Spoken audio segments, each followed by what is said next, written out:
ಈ ಕಲ್ಕಂಬದಿಂದ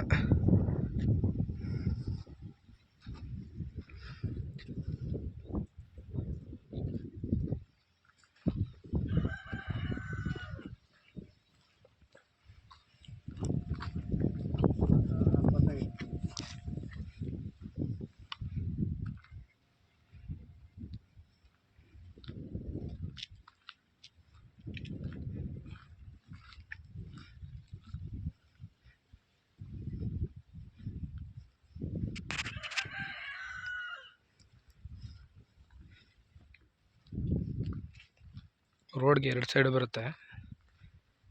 3 ಎಕರೆ 3 ಕುಂಟೆ ರೋಡಿಂದ 2 ಸೈಡ್ಗೂ ಜಾಗ ಬರುತ್ತೆ.